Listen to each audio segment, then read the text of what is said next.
இன்றைக்கி ஃபேட்டி லிவர்ங்கிறது ரொம்ப common disease ஆகிடுச்சிங்க. Fatty liver வந்து வெளியில் சிம்டம்ஸே தெரியாது, அதனால நமக்கு டவுட்டும் வராது. வேறு ஏதோ பிரச்சனைக்காக நம்ம வந்து ஏதோ ஸ்கேன் எடுக்கவோ ஏதாவது போகிறப்போ அப்போ வந்து ஃபேட்டி லிவர்னு டயக்னோஸ் ஆகுது. இந்த ஃபேட்டி லிவருக்கு என்ன காசஸ்னால், ஃபஸ்ட்டு காஸ் வந்து ஒபிசிட்டி.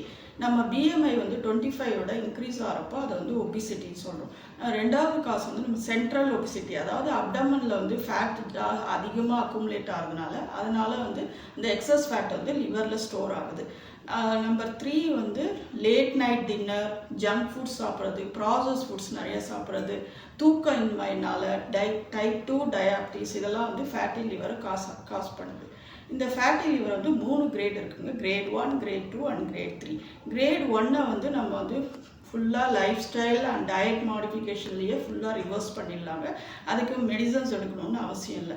ஆனால் கிரேட் 2 அண்ட் கிரேட் 3க்கு வந்து ஹோமியோபதியில் நிறைய மெடிசன்ஸ் இருக்குது. அது வந்து அவங்களோட ஜென்ரல் கண்டிஷன்ஸ், ஜென்ரல் சிம்டம்ஸ் பார்த்துட்டு அவங்களோட லைஃப் ஸ்டைல் எதையும் மாற்றி விட்டுட்டு அதோடு சேர்த்து நம்ம ஹோமியோபதி மெடிசன்ஸ் நிறைய கொடுக்குறப்ப ஃபேட்டி லிவரை நல்லாவே ரிவர்ஸ் பண்ணிடலாங்க. தேங்க்யூ.